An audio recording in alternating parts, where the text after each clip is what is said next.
ज्ञानेश कुमार की आपको कुछ तस्वीरें दिखाएंगे और उन तस्वीरों को देखने के साथ ही साथ एक सवाल सुनाएंगे एक पत्रकार का जो उसने आज इलेक्शन कमीशन से पूछा, मुख्य चुनाव आयुक्त ज्ञानेश कुमार से पूछा। यह वही सवाल था जो थोड़ी देर पहले राहुल गांधी ने भी आज उठाया अपने भाषण के दौरान, जब उन्होंने बिहार के सासाराम से वोट अधिकार यात्रा की शुरुआत करी और वोट चोरों के खिलाफ मुहिम का युद्ध का आगाज कर दिया।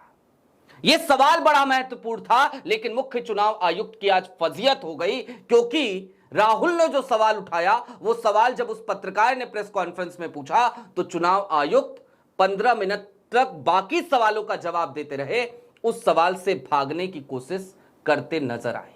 लेकिन वो पत्रकार अड़ गया, भिड़ गया, खड़ा हो गया। दोबारा उसने सवाल पूछा और जब दोबारा सवाल पूछा तो जवाब शाह साहब की स्टाइल में आया, अमित शाह साहब की स्टाइल में। और इसीलिए आज आपको ज्ञानेश कुमार साहब की कुछ तस्वीरें भी दिखाएंगे, कुछ ऐसी तस्वीरें जिनमें ज्ञानेश कुमार भी होंगे, अमित शाह साहब भी होंगे, दोनों की जुगलबंदी भी होगी, दोनों का प्रेम भी दिखेगा। नमस्कार, मैं स्वप्निल और आप मुद्दा देख रहे हैं। दोस्तों, आगे बढ़ें उससे पहले एक छोटी सी अपील है। मुद्दा इन दिनों एक गंभीर आर्थिक संकट से जूझ रहा है। हमारे मेन बैंक अकाउंट बीते कई महीनों से फ्रीज चल रहे हैं और ऐसे में डे टू डे ऑपरेशंस में हमें काफी मुश्किलों का सामना हर दिन करना पड़ रहा है। लिहाजा यदि आप सक्षम हो, यदि आप चाहें और यदि आपको मुद्दा की बेबाकी पसंद हो तो छोटी छोटी मदद मुद्दा की जरूर कीजिएगा। इसके लिए आप स्क्रीन पर दिख रहे क्यूआर कोड या फिर के नीचे दिख रहे यूपीआई नंबर का इस्तेमाल कर सकते हैं। इसी नंबर के जरिए आप व्हाट्सएप पे भी हमसे संपर्क कर सकते हैं। आगे बढ़ते हैं और सबसे पहले ज्ञानेश कुमार साहब की कुछ तस्वीरों से शुरुआत करेंगे। आपकी स्क्रीन पर कुछ तस्वीरें चल रही हैं। इन तस्वीरों में आपको जो दो किरदार नजर आ रहे हैं, इन दोनों किरदारों को आप भली भांति रूप से जानते हैं। जब ज्ञानेश कुमार सहकारिता सचिव हुआ करते थे उस वक्त की तस्वीरें हैं। अमित शाह साहब के मंत्रालय में काम किया करते थे और अमित शाह साहब के बेहद खास अधिकारियों में से एक।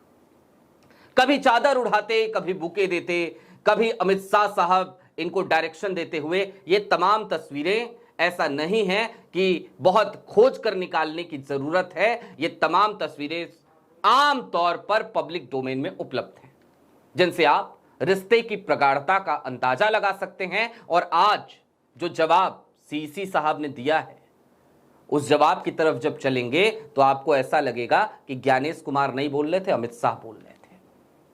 उस पत्रकार को भी बधाई देंगे, उस पत्रकार का भी नाम बताएंगे, वरिष्ठ पत्रकार हैं वो। लेकिन सबसे पहले वो महत्वपूर्ण सवाल है क्या, और इस पे राहुल गांधी ने आज बिहार में क्या कहा।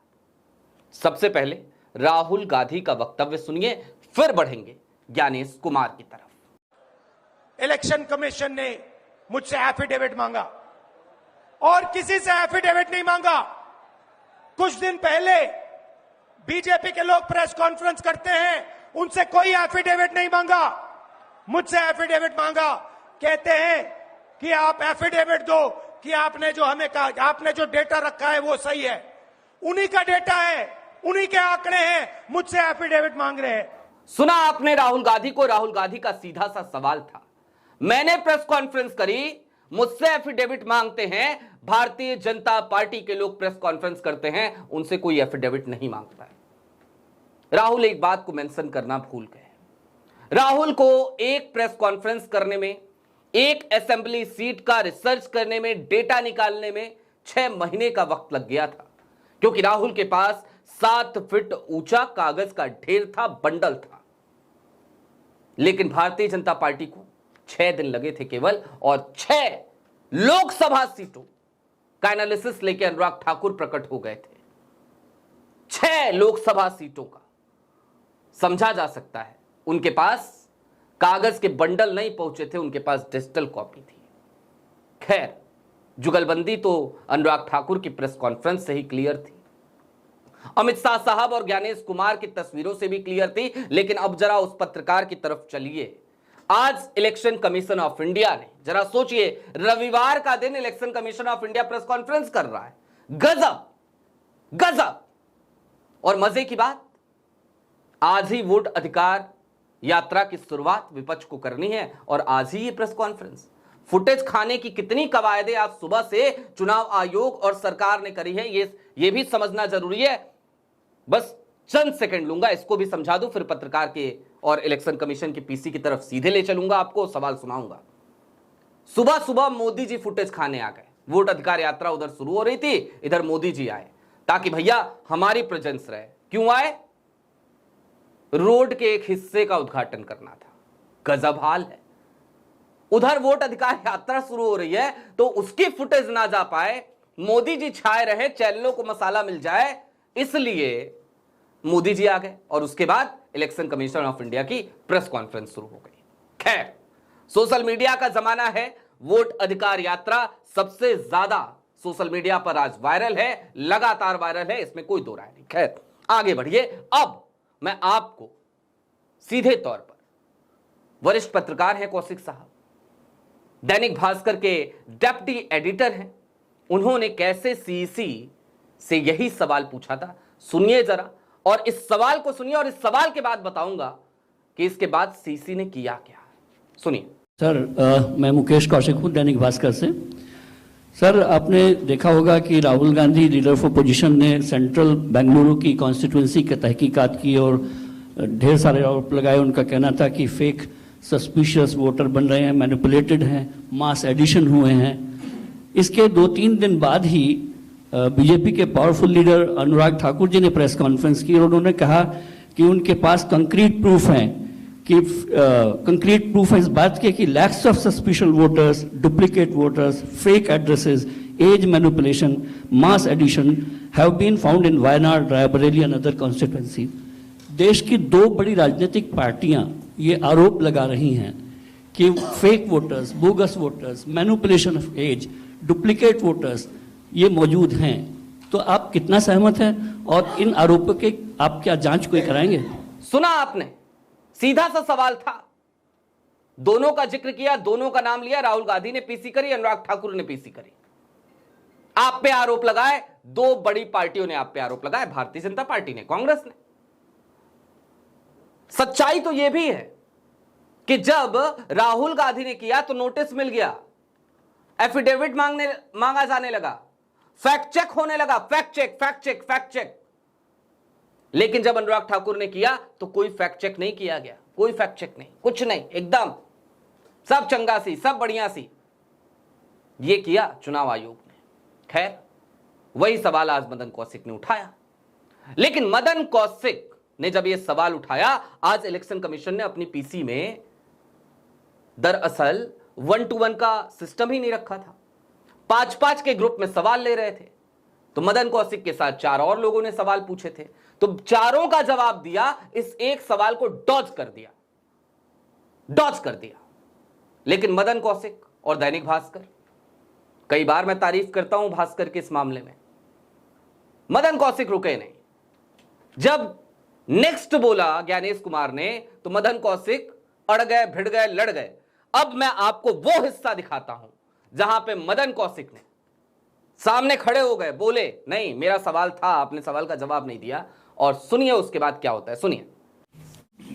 नेक्स्ट 187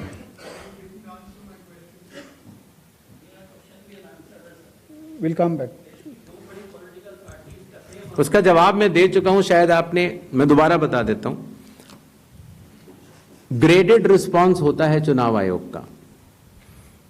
अगर आप किसी भी विधानसभा के निर्वाचक हैं और समय रहते हुए अगर आप त्रुटियां बताते हैं तो आपको फॉर्म 7 भरना होता है। अगर आप किसी भी विधानसभा के निर्वाचक हैं और समय परिधि के बाद अगर गलतियां बतलाते हैं तो उसको सिर्फ एक राजनीतिक स्टेटमेंट माना जाता है। इसीलिए मैं सभी से ये निवेदन करूंगा कि अगर आप निर्वाचक नहीं हैं और अगर आपको शिकायत करनी है चुनाव आयोग के समक्ष, तो आपके पास, मेरे पास, किसी भी सांसद के पास, किसी भी एमएलए के पास और आपके पास भी सिर्फ एक ही विकल्प है, और वो विकल्प है registration of electoral rules, rule 20 sub clause 3 sub clause B, जिसमें कि आपको इलेक्टोरल रजिस्ट्रेशन ऑफिसर के सामने जिस भी कारण से आप बता रहे हैं कि ये गलत है, आप वो एविडेंस प्रोड्यूस करेंगे और आप शपथ लेंगे और आप इस बात को बताएंगे आगे। 187. ज्ञानेश सुना आपने मदन कौशिक के सवाल को डॉज करते हुए इलेक्शन कमीशन ऑफ इंडिया के करता धरता सर्वे सर्वा ज्ञानेश कुमार अमित शाह साहब के खास, वो आगे बढ़ रहे थे, कह दिया नेक्स्ट। मदन कौशिक अड़े भिड़े लड़े, बोले नहीं मेरा सवाल, और उसके बाद जो जवाब दिया कि एक ही विकल्प है, एक ही। अब जो कर रहे हो वो राजनीति कर रहे हो। जवान पे भाजपा का नाम नहीं आया, जवान पे अनुराग ठाकुर का नाम नहीं आया, नहीं कहा कि एफिडेविट उनसे भी मांगेंगे, नहीं कहा कि फैक्ट चेक उनका भी करेंगे, ना एकदम नहीं। कैसे बोले भाई, नहीं बोल सकते, अनुराग ठाकुर के बारे में नहीं बोलेंगे। पहले डॉज करने की कोशिश की लेकिन फंस गए, और फंस गए तो जो सवाल का जवाब उन्होंने दिया है आपने देखा होगा, उसमें वो गुस्से में नजर आए, झुझलाते हुए नजर आए ज्ञानेश कुमार। ये चल रहा है हाल, ये चल रहा है। कुल मिलाकर एक बात को समझिए कि वोट चोरी इस देश में बर्दाश्त नहीं की जा सकती। और ज्ञानेश जी, आज अपने प्रेस कॉन्फ्रेंस की शुरुआत में आपने एक झूठ बोला था, झूठ बोला था आपने कि चूंकि हर राजनीतिक दल का जन्म चुनाव आयोग से रजिस्ट्रेशन कराने के बाद होता है, लिहाजा हमारे लिए सब समान है। अगर सब समान है आपके लिए तो फिर अनुराग ठाकुर को नोटिस क्यों नहीं, अनुराग ठाकुर से एफिडेविट क्यों नहीं मांगा, और अगर सब समान है आपके लिए तो फिर अनुराग ठाकुर की वीडियो क्लिप्स जो जगह जगह चल रही थी सोशल मीडिया हैंडल्स पे, उनका फैक्ट चेक आपने क्यों नहीं किया? सिर्फ विपक्ष का फैक्ट चेक करेंगे? भारतीय जनता पार्टी आप पे वोट चोरी का ठप्पा लगाए तो कोई फर्क नहीं पड़ता, दाग लगने दो, दाग अच्छे हैं। और विपक्ष कहे तो फैक्ट चेक करोगे और फिर खुद को निष्पक्ष बताओगे? नहीं साहब, नहीं, ऐसे नहीं चलेगा, ऐसे नहीं चलेगा। बहरहाल आपकी क्या राय है कमेंट बॉक्स में जरूर बताइएगा। अभी के लिए दीजिए इजाजत। चलते चलते फिर वही अपील जो मजबूरी व समय आपसे बीते कुछ दिनों से करनी पड़ रही है। मेन बैंक अकाउंट्स जिस वक्त पे हमारे फ्रिज हैं और हमारा पुराना चैनल भी हमसे छीना जा चुका है, जो 28 साल पुराना चैनल था, उसके बाद भी हम रुके नहीं हैं, डरे नहीं हैं, झुके नहीं हैं, और ना डरेंगे, ना रुकेंगे, ना झुकेंगे। बेबाकी से सत्ता से सवाल पूछते रहेंगे और समय समय पर वो चोरों को भी ललकारते रहेंगे। सक्षम हो और आपको लगे कि वाकई में बेबाकी को सपोर्ट करना चाहिए तो छोटी छोटी मदद मुद्दा की जरूर कीजिएगा। शुक्रिया।